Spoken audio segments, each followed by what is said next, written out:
మరొకసారి నా హృదయపూర్వక అభినందనలు, ధన్యవాదాలు. భవిష్యత్తులో ఈ నియోజకవర్గం పొద్దున ఆరోగ్యవంతంగా ఉండాలని, ఆ విధంగా ఉండాలంటే మనం రెగ్యులర్గా వైద్య పరీక్షలు చేయించుకోవాలి. కాబట్టి ఆ విధంగా సౌకర్యాన్ని కలిగించి ఇప్పటికే హుస్నాబాద్లో 250 పడకల ఆసుపత్రి నిర్మాణం ప్రారంభమైంది. అది వచ్చిన తర్వాత ఎప్పటికప్పుడు అందుబాటులో ఉన్న ఈ విధంగా స్పెషలిస్టులు వచ్చి మీ దగ్గరికి, మీరు పోయే కంటే మీ దగ్గరికి వచ్చి చేస్తున్న పరీక్షల్ని వినియోగించుకోవాలని హుస్నాబాద్ నియోజకవర్గ ప్రజలందరినీ పేరు పేరున కోరుతాను.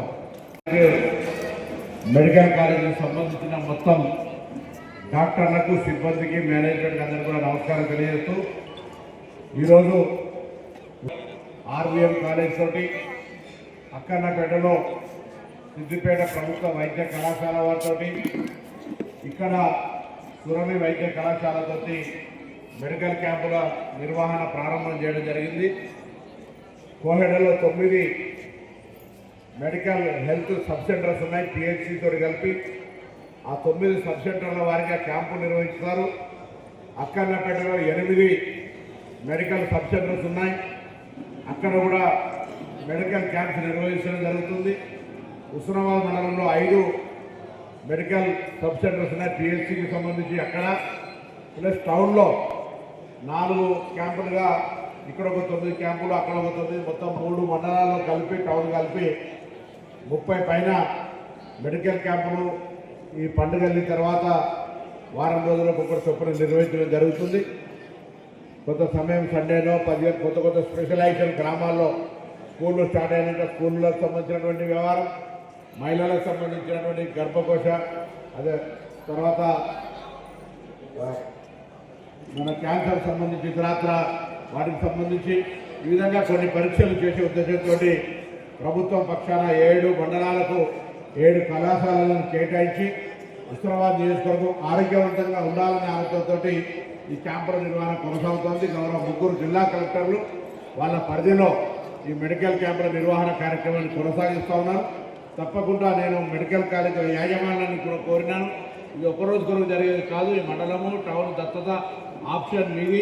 ఇక్కడ ఉన్న వాళ్ళందరికీ ఆరోగ్యానికి సంబంధించిన స్క్రీనింగ్, అవసరమైన చోట సర్జికల్ ఏది అవసరం ఉంటే దానికి సంబంధించినటువంటి మరి స్పెషాలిటీ ట్రీట్మెంట్ కూడా జరగాల్సిన అవసరం ఉందనే మాట మనవేస్తూ, మరి ఈ సందర్భంగా మీ అందరూ కూడా ఈ అవకాశాన్ని వినియోగించుకోండి. అయినటువంటి వాళ్ళు కానీ పెద్దలందరూ కూడా వివిధ రాజకీయ పార్టీలు, పాత్రికేయులతో సహా గ్రామీణ ప్రాంతాల్లో సమాచారం ఇచ్చి ప్రభుత్వం తరఫున జరుగుతున్నటువంటి వైద్య పరీక్షల్లో భాగస్వాములై మీ యొక్క ఆరోగ్యాన్ని పరిరక్షించుకునే విధంగా మరి ఇందులో ఇన్వాల్వ్ ఈ రకంగా వేదిక ఉన్నటువంటి సురభి మెడికల్ కాలేజ్ డీన్ గారు, డిఎంఎన్హెచ్ఓ గారు, గ్రంథాలయ సంస్థ చైర్మన్ గారు, ఈ రకంగా మార్కెట్ యార్డ్ చైర్మన్ గారు, మా ఆర్డీఎస్ హుస్నాబాద్ ఆర్డీఓ గారు, కరీంనగర్ ఆర్డీఓ గారు, ప్రిన్సిపల్ సురభి కాలేజీ, వేదిక పెద్దలందరికీ, మీడియా మిత్రులకు, మహిళలకు, డాక్టర్స్కు ప్రత్యేకంగా ఈరోజు ఈ క్యాంపు నిర్వహిస్తున్న డాక్టర్లకి, పారామెడికల్ సిబ్బందికి, ఇతర ఎవరైతే కనుక హాస్పిటల్లో పనిచేసిన అందరికి కూడా మనందరం అనుకుంటాం హెల్త్ ఈజ్ వెల్త్ అని మనకి ఉంది కాబట్టి, అయినప్పుడు కూడా మనకి ఎలా అనిపిస్తుంది అంటే మనము సిక్ అయినాక హెల్త్ అనేది ఎంత ఇంపార్టెంట్ అనేసి ఎవరికీ తెలియదు కదా. కాబట్టి ప్రతి ఒక్కరు కూడా ఆరోగ్య మహాభారం, ఎందుకంటే మనందరికీ ప్రతి ఒక్కరికి అనుభవంలోకి వస్తుంది కాలం. ఎందుకంటే మన లైఫ్ స్టైల్ మారిపోయింది, మన ఫుడ్ హ్యాబిట్స్ మారిపోయింది. గతంలో అంటే ఎవరు ఫుడ్ తీసుకున్న తర్వాత కష్టపడేవాళ్ళు కాబట్టి, శారీరక శ్రమ ఉండేది కాబట్టి ఎలాంటి ఇబ్బంది లేకుండా చాలా వరకు ఆరోగ్యంగానే అందరూ ఉండేవాళ్ళు. ఇప్పుడు ఏం చేస్తున్నాం, మనకి అందరికీ ఇప్పుడు ఫైనాన్షియల్గా చాలా వరకు అందరూ బాగున్నారు, ఏదో ఉద్యోగం చేస్తున్నారు, మంచి ఫుడ్ తీసుకుంటున్నారు. మరి ఇంకా ప్రాబ్లమ్స్ తగ్గాలి కదా, పెరుగుతున్నాయి. ఎందుకు అంటే లైఫ్ స్టైల్ మారిపోయింది, మనకి శారీరక శ్రమ తగ్గిపోయింది, స్ట్రెస్ పెరిగిపోయింది. ఇంకొకటి మనం తినే ఫుడ్లో మీరందరూ యూరియా వేయకుండా పండించిన వాళ్ళు ఎవరున్నారా, పెస్టిసైడ్స్ వేయకుండా పండించిన వాళ్ళు ఎవరున్నారా, పంట లేదు. కాబట్టి కెమికల్ ఫుడ్ మన బాడీలోకి వెళ్ళి బాడీని డ్యామేజ్ చేస్తుంది ఒక వైపు నుంచి. ఇంకో రకంగా మనము మన జీవన విధానాన్ని మార్చేసుకొని ఆరోగ్యాన్ని పోగొట్టుకున్నాం. సో దీనివల్ల ఏమవుతుందంటే మనకి ఎక్కువ మందికి క్రానిక్ డిసీజెస్ లాంటివి వస్తున్నాయి. ఒకప్పుడు ఏంటి హార్ట్ అటాక్ చాలా పెద్ద జబ్బులాగా ఉంది. ఇప్పుడు హార్ట్ అటాక్ కాదండి, హార్ట్ అటాక్ మించిపోయి క్యాన్సర్ అయిపోయిందండి, ప్రమాదకరమైన స్థాయికి వెళ్ళిపోయింది.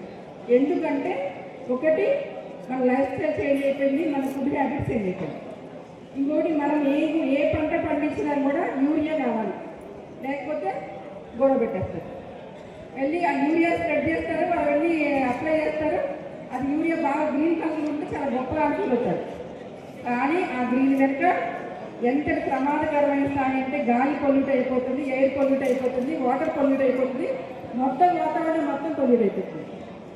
కాబట్టి ఇది చాలా ప్రమాదకరం అన్నమాట. అందుకని దయచేసి మీరందరూ పంటలు పండించేటప్పుడు యూరియాను తగ్గించి ప్రతి ఒక్కరూ ఒక ఆవులు కానీ గేదెలు కానీ పెంచి ఆ మెన్యూర్ వాటికి వేసి మంచి ఆహారాన్ని అందరికీ అందించాలని నేను కోరుకుంటున్నాను.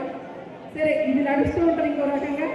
మరి అప్పటిదాకా ఈ సమస్యలన్నీ తీరవు కదా మనకి. ఈ హెల్త్ ప్రాబ్లమ్స్, కాళ్ళు నొప్పులు, కళ్ళు బంధించవు కాకుండా అందరి ప్రాబ్లమ్స్, రకరకాల మానసికమైన సంబంధం సమస్యలు, శారీరకమైన సమస్యలు. కాబట్టి ఇవన్నీ కూడా రకరకాల జబ్బులు ఉండటం వల్ల రకరకాల స్పెషలిస్టులు మనకు అవసరమైనారు. ఇప్పుడు ఏ జబ్బు వచ్చినా, ఏ ప్రాబ్లం వచ్చినా సూపర్ స్పెషలిస్ట్ చూడాల్సింది కదా. సో మామూలుగా గతం ఏంటిది, ఒక ఫిజిషియన్కి వెళ్తే వెంబడే మనకి ప్రాబ్లం ఏంటి చెప్పేసేవాళ్ళు. ఇప్పుడు ఫిజిషియన్ దగ్గరికి వెళ్ళినా మళ్ళీ వారు రిఫర్ చేస్తారు. ఎందుకని పేషెంట్ చిన్న ప్రాబ్లం వచ్చినా కూడా డాక్టర్నే బ్లేమ్ చేస్తుంటారు. అందుకని వాళ్ళు ఏం చేస్తారు, ట్రీట్మెంట్ ప్రాపర్గా ఇవ్వడం కోసం ఏం చేస్తారు, కరెక్ట్గా డయాగ్నైజ్ చేయడం కోసం మళ్ళీ సూపర్ స్పెషలిస్ట్కి పంపిస్తారు. అప్పుడు మాత్రమే వాళ్ళు మెడిసిన్ ఇవ్వగలుగుతున్నారు. కాబట్టి రకరకాల ఇవన్నీ కూడా మనందరికీ కూడా ప్రతి గ్రామంలో ఇవాళ రేపు ఏ ప్రాబ్లం లేదు, మంచిది మనకు అనిపించట్లేదు. కానీ ఇలాంటి పరిస్థితుల్లో మీ అందరూ కూడా ప్రాబ్లం ఎక్కువ కాకుండా ముందుగా ఇనిషియల్ స్టేజ్లో ఉన్నప్పుడే మీరందరూ కూడా మంచి మెడిసిన్స్ తీసుకోవాలి, డాక్టర్ కన్సల్టేషన్ మీరందరికీ లభించాలి, మీరందరూ ప్రాపర్ ట్రీట్మెంట్ తీసుకోవాలి, మీ ఆరోగ్యాన్ని మీరందరూ బాగు చేసుకోవాలని చెప్పి మన మినిస్టర్ గారు అదేవిధంగా సురభి డి డాక్టర్ గారు, పెద్దలందరికీ నమస్కారములు. మనకు ఈరోజు ముఖ్యంగా మనము మెగా హెల్త్ క్యాంప్స్ మనము మండలాల వారిగా జరుపుకుంటున్నాము. ఈ యొక్క కార్యక్రమాన్ని ఒక విజన్ తోటి ప్రజలందరూ కూడా ఆయురారోగ్యాలతో ఉండాలి. అనారోగ్య సమస్యలు ఏవి ఉన్నా కూడా ప్రజలు వైద్యుల చుట్టూ తిరగటము, స్పెషలిస్ట్ వైద్యుల చుట్టూ, సూపర్ స్పెషలిస్ట్ వైద్యుల చుట్టూ తిరగడం కాకుండా ప్రజల దగ్గరికే స్పెషలిస్ట్ వైద్యులు, సూపర్ స్పెషలిస్ట్ వైద్యులు వచ్చేలాగా సార్ గౌరవనీయులు మంత్రివర్యులు ఆలోచించి ఈ యొక్క కార్యక్రమాన్ని రూపొందించారు. అదేవిధంగా ప్రభుత్వం నుంచి ఆదేశాలు తెచ్చి మాకు డిఎంఈ గారి నుంచి గైడ్లైన్స్ తీసుకురావడం జరిగింది. ఆ గైడ్లైన్స్ ప్రకారంగా మేము ఇక్కడ కోహెడ మండలం అయితే ఏంటి, అక్కనపేట మండలం అయితే ఏంటి, ఇక్కడ హుస్నాబాద్ మండలంలో మేము హెల్త్ క్యాంప్స్ నిర్వహించడం జరిగింది. ఇక్కడ మనకి ఇక్కడ మన ఈ హుస్నాబాద్ ఏరియా మండలంలో మన మున్సిపల్ ఏరియా ఉంటుంది, రూరల్ ఏరియా ఉంటుంది. మున్సిపల్ ఏరియాలో కౌన్సిలర్స్ వారీగా మళ్ళీ క్యాంప్స్ పెట్టడము, అదేవిధంగా మా పిఎస్సి రూరల్ పరిధిలో సబ్ సెంటర్స్ వారీగా క్యాంప్స్ పెట్టడము సార్ ప్లాన్ చేశారు. ఈ విధంగా ఆ ప్లాన్ చేసిన విధానాన్ని బట్టి మేము మళ్ళీ ఈ యొక్క వారానికి ఒకసారి ఈ యొక్క క్యాంప్స్ మళ్ళీ మేము కండక్టర్ కాలేజ్ వారు అన్ని స్పెషలిస్ట్ వైద్యులను, అదేవిధంగా మందులను, పరీక్షలను అన్నీ కూడా ప్రజలకు ఉచితంగా అందించడం జరిగింది. కాబట్టి దీని గారికి ధన్యవాదాలు తెలియపరుస్తున్నాను. ఈ కార్యక్రమాన్ని రూపొందించినటువంటి మంత్రివర్యులకు నమస్కరిస్తూ నాకు ఇచ్చినటువంటి అవకాశాన్ని